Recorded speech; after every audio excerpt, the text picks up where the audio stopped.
Sun dulu di lemur barayanu di kota, kembali lagi dengan saya Kang Kelek. Oke, video kali ini saya akan misah-misahin burayak ya, antara burayak gede dan burayak kecil. Buat teman-teman, sebelum itu terima kasih banyak buat teman-teman yang udah pencet tombol subscribe-nya dan menjadi subscriber saya. Terima kasih banyak ya. Buat teman-teman yang belum pencet subscribe-nya, silahkan pencet tombol subscribe-nya, juga loncengnya agar notifikasi dari teman-teman, maaf, notifikasi dari saya maksudnya, bisa teman-teman nikmati tanpa harus cari di pencarian. Oke. Nah, ini dia ikan yang akan saya pilih.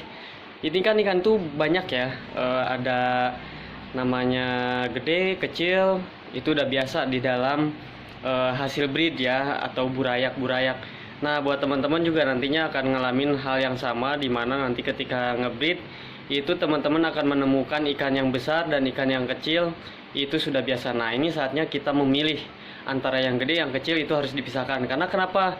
Karena kalau misalkan kita tidak pisahkan, itu ikan yang kecil selalu tersiksa, makanya selalu terhantam oleh yang gede-gede ya, jadi gak kebagian makan. Nah, makanya dari itu saya pisahin indukan anak yang gede, yang kecil itu harus dipisahkan. Oke, buat teman-teman, ini kita harus persiapkan dulu dua wadah ya. Dua wadah ini saya siapin baskom untuk burayak yang gede dan kecil itu memang harus dipisahkan karena makanan mereka itu saling berebut. Kasihan yang kecil ya, jadi yang gede yang gede, yang kecil yang kecil kita pisahkan. Dari dua lubukan ini masih progres yang kemarin ya teman-teman, yang 6 pasang itu. Ini baru saya pisahkan yang gede yang kecilnya itu di usia sebulan. Nah, usia sebulan ini wajib teman-teman pisahkan jika udah kelihatan besar dan kecilnya size ikan. Kalau misalkan nggak dipisahkan, kasihan gak gede-gede nanti yang kecilnya ya. Buat teman-teman bisa ditiru atau dicoba di rumah. Untuk lebih jelasnya kita lihat dulu ya. Nih, antara yang gede yang kecil nih. Tuh udah gede, tuh kelihatan kan ya. Yang gede sama yang kecil kelihatan banget. Ini saya ada ikan yang memang gold terus platinum, yang memang udah gede duluan. Ada juga Nemo, ada juga HMPK. Tapi saya akan pisahkan. Untuk HMPK-nya nanti kita pisahkan di usia sebulan setengah, biar pomnya itu tetap terjaga ya, tetap bagus. Kalau HMPK udah kelihatan banget dari ekornya, bener-bener lebar ya buat teman-teman. Oke, setelah teman-teman pisahkan, itu teman-teman bisa lihat ya, ini ikan-ikan yang udah gede itu udah kelihatan ya, gede banget. Beda sama ikan-ikan yang memang masih kecil. Ini mereka tuh paling lahap tuh, makanya tuh waktu setiap saya kasih pakan itu mereka selalu paling banyak makannya, wajar ya, cepat gede juga.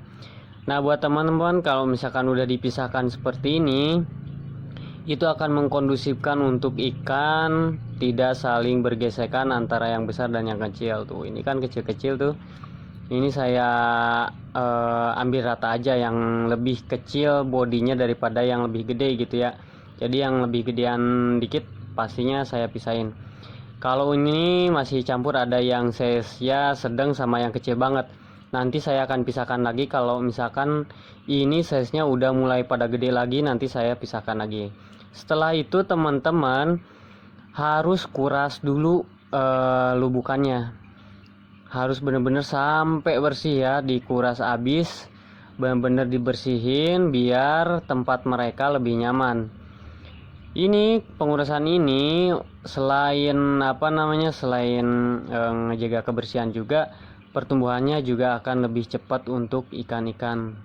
Nah, ini setelah dikuras, saya udah masukin juga garam ikan, juga ketapang. Ini kita masukin yang size gede.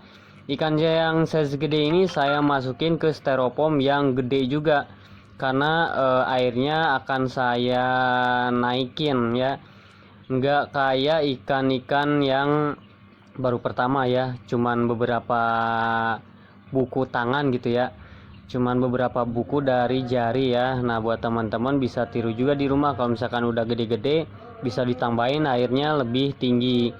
Tapi jangan lupa kalau misalkan di indoor, teman-teman gak usah kasih tanaman air, takutnya membusuk ya kalau di indoor, karena saya kan ini di dalam ruangan, makanya saya nggak kasih tanaman air ya, cukup ketapang aja.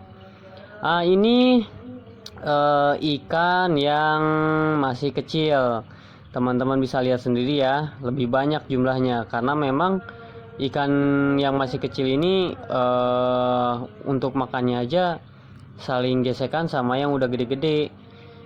Dan airnya enggak kayak yang gede-gede tuh. Ini airnya fungsinya untuk apa sih? Lebih sedikit, terus ininya juga apa namanya, tempatnya juga lebih pendek daripada ini. Karena memang sengaja ya tempat lebih pendek, adanya tempat pendek sih. Airnya juga lebih sedikit biar gak kejauhan untuk ikan kecil-kecil. Oke. Makasih banyak buat teman-teman yang udah nonton channel saya dari nol sampai detik terakhir ini. Makasih banyak.